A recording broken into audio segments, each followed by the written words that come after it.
Dana White's Tuesday night contender series. These are the full card predictions, the betting breakdown, and of course the weigh-in recap. We'll look at the fighters as they faced off and how they looked on the scales. Smash the hell out of that like button. I need at least 140 likes. If you're new to the channel, subscribe here too.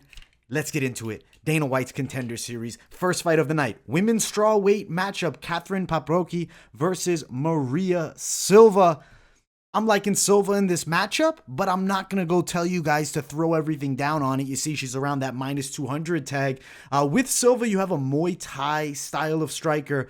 Decent hands as well, and she will bring a good amount of forward pressure. I'd say she's well-rounded because she also has some decent offensive wrestling, and combination striking-wise, she's solid. On the opposite side, though, she's got a game test, a girl coming in on short notice, so granted, maybe the shape of Kathryn isn't going to be the best, but different matchup than Maria Silva was expecting. Pro boxing experience for Kathryn. She's pretty decent with the striking, likes to rush inside with flurries and combinations, will also throw some nice low kicks from outside, does sometimes have a tendency to leave the chin a bit high, and also I notice as sometimes she's closing distance, gets a bit too close and then just starts clinching up. I think in this matchup, it's going to be difficult for her. We can quickly look at how they looked on the scales. There's Kathryn, there's Maria Silva, about the same size. I think this matchup is a good test for Silva. The haircut is fantastic. I like the spider web look. I got Silva, and I think decision win for Maria Silva against Kathryn Paprocki, a tough short notice replacement. She could pull off the upset, but I like Silva in this matchup. I will check if there's any props worth noting here. I think we have a likelihood of fight goes the distance, even though short notice. I could see Paprocki being tired towards the end, and then Silva more so just controlling. Maybe the over 2.5 minus 165. The short notice concerns me a little. Silva inside the distance is plus 185. Personally, not loving a bet on this fight, but I do think Silva gets the W in this matchup. Let's keep on moving up the card. The next fight of the night. Chris Duncan versus Slava Borshchev. I like Slava, the underdog here. He's a dangerous striker. This man is a K1 world champion. Made that MMA transition. He trains over at Team Alpha Male, the kickboxing coach at that gym. So obviously the wrestling skills aren't bad, and you can see he's shown proven takedown defense. The man's nasty with his strikes, very good with the low kicks, and he's comfortable, obviously, you know, in both stances at that high level of striking. He can definitely mix it up with high-level dudes. And Chris Duncan is a legit prospect, 7-0, skilled striker in his own right, really controls the center of the cage well, and boxing-wise, his skills are pretty good. I would say he has sneaky knockout power, especially in his straight right hand. I think Duncan will look to wrestle here. I think striking-wise, he's going to struggle a bit. Slava has a speed advantage, technical striking advantage. I think Slava wins a decision over Chris Duncan and what should be a hell of a fight. I'm very excited to see it. 7-0 versus 4-1. The loss for Borshchev, split decision loss against a decent prospect in William Starks. Duncan, Bellator veteran. Very good matchup. I am excited to see it. I like Slava. We'll quickly look at the face-offs here. There's Slava Borshchev. There's Chris Duncan. See Slava a little bit taller. I'm liking Slava here. I think the striking level will be the difference maker. Odds-wise, plus 123 for Slava, ranging around that area. Let's see here. Over 1.5 is minus 200. I like over 1.5 a lot here. Slava has the finishing ability, but I think Duncan is tough. They're always going to make it a fight. It's going to be a good matchup nonetheless. I like Slava, as I said. Goes the distance. Let's see. Slava Borshchev wins a decision is plus 250. Could be a light sprinkle on that one. I'm liking the underdog here. Even a straight bet isn't terrible for the close money dog, Slava Borshchev. Let's keep on moving up. Jake Hadley versus Mitch Raposo. If you don't remember Mitch, he was on The Ultimate Fighter. He lost to Ludovic Shaunilion. He's 5'5", so he's a short guy. Ludovic, obviously huge, super tall. I like Jake Hadley to win this fight, to keep it 100% honest right out the gate. I want to give you guys the pick, but I do want to talk a little bit more about it because we can't just sleep on Mitch Raposo. He's an athletic striker with fast movement. His hands are pretty solid, really likes that left hook, and his overhand is good too. The way he closes distance coming inside with hooks is something that I think is quality. He's a good fighter, and I really feel like he has a UFC future, but on the opposite side, Jake Hadley is a legit Cage Warriors prospect, champion there. Fast movement. He fights out of the southpaw stance, The low kicks are very good. He starts fast and he can mix it up with straight punches. But what he also brings to the table outside of being a good striker with high volume, grappling, skill set. When he's on the ground, will look towards dominant position and submissions, and he can control guys on the ground. I know the Englishmen, in the old era especially, tended to get a bad rap with their wrestling. It's not like that anymore. Jake Hadley's very, very solid on the ground. I think he wins this fight. I think he should beat Mitch by a hard-fought decision. It's not an easy matchup. Mitch Raposo is a good prospect. He's durable. I think he goes to 3. I like Jake Hadley, win by decision. Look at them on the scales here. There's Mitch. There's Jake. Not a crazy height difference. I expect Mitch to potentially have a better performance than he did against Ludovic, at least throughout the whole thing. Maybe more close. I could see it at 29-28, but I still think Hadley gets the W here. Superior striker. But the odds are real wide. Like minus 280 for Hadley. Mitch Raposo plus 252. I like Hadley, but Mitch's game. I think we're going the over 2.5, minus 165 for that. Fight goes the distance, minus 150. That would be the prop I would aim towards. I really expect these guys to go the distance.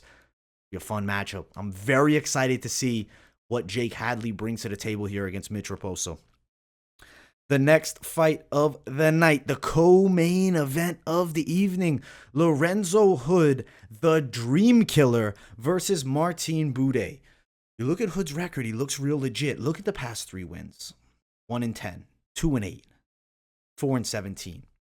As much as I would love to pick the big underdog Hood, I'm riding Buday, potential sprinkle on Hood inside the distance. But let's talk about the matchup, because Lorenzo Hood at one point, I remember hearing the name as a hot prospect coming up. He was a powerful striker that had legit power, liked to mix it up. Coming inside, he was entertaining. He was a big heavyweight, 6'3", upwards of 260 pounds.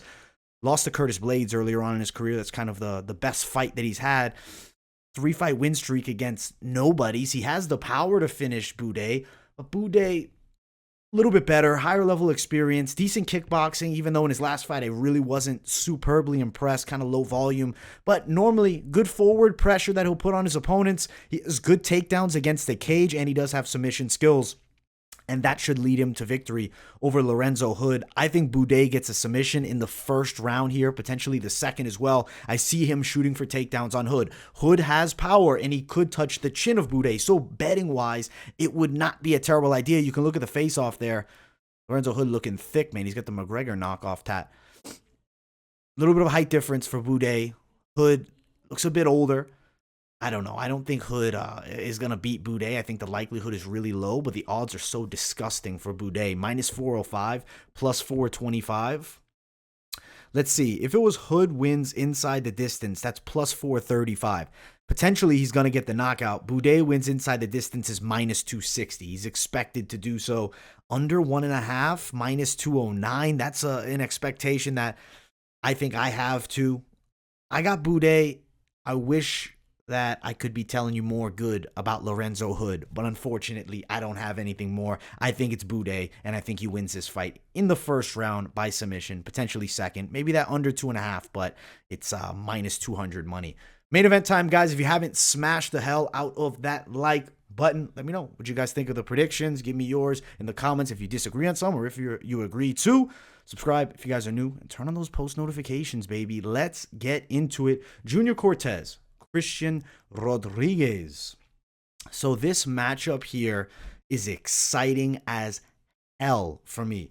135 pounds is always a fantastic weight class, and you got 2 legit prospects. On one side, Christian Rodriguez unbeaten. Cortez got 1 loss. I'll tell you out the gate, I like Cortez, the underdog. I think the lines are sleeping on him a bit, and I do believe that's because he does have a recent loss. It was a split decision against 3-4 Justin Hughes. You look through Hughes' record, he's fought some okay competition, and you know what? It's a forgivable loss nonetheless. Stylistically, matchup-wise, Junior Cortez has some nasty boxing, and he's an athletic prospect too. I really like the way he closes distance with his strikes. On the opposite side, Christian Rodriguez, another good prospect, athletic, does have a pretty solid stand-up game, and also his wrestling is pretty good.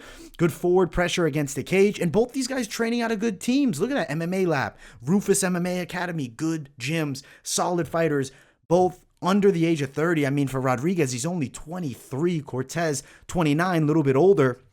Recent win against a 3-0 Axel Osuna. Prior to that, beat Chuck Mady, who was 6-10, and that was like 2 years ago. Chamalan, we're not even going to say the name. 6 months ago, that was a win for Rodriguez, and he also beat John Fan by submission. I think Cortez wins this fight, and I think it's a competitive battle throughout. I feel like Cortez can stop the wrestling of Rodriguez, and I do see him with a real speed advantage.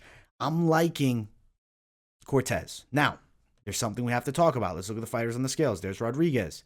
There's Cortez. There was a weight miss. Rodriguez, he comes in a little bit on the heavier side. You can see 138 pounds today. Not a good look. Going to hurt his potential stock going into the UFC. Is it a sign of weakness? Maybe, maybe not. He doesn't look bad on the scale, right? Like, it doesn't look like he's superbly drained. I don't think he put the extra effort to make the cut. Maybe karma's in the favor of Cortez as well. I like Cortez, Reyes Cortez, a.k.a. Junior Cortez. I see him winning the fight, decision, and what should be a hell of a scrap. Odds-wise, minus 196, plus 174. Over 2.5 is near even money on both sides for the over or the under. Cortez wins by decision, plus 410, and just straight, he's a plus 174 dog. I think the odds could be a lot closer, more like 135 and minus 115. Like, I could see this as a pick'ems fight. Cortez for the win, and what should be a damn good one. If you guys are parlaying up Contender Series, I would say be like extremely cautious, because I really feel like that's how you could get yourself into big trouble. Personally, just doing money line bets, I have to give you one. Just looking at it there, maybe you go Hadley, Buday, but that would be a risk because if Buday gets caught, you could go Hadley, Reyes if you're looking to bring, or excuse me, Cortez if you're looking to bring a dog in there. Borshchev could be another one you add in, but 2-fighter parlay max. Personally, believe in more money line bets for the Contender Series. Bet responsibly, my people. Much love to everybody for tuning into the show. Another good Contender Series card coming up. Pretty stoked for this one. Smash the hell out of that like button if you guys have not already. New to the channel, subscribe. Turn on those post notifications. I appreciate you all for tuning into the show. Thank you all so much, and I will see you all in the next video. Peace.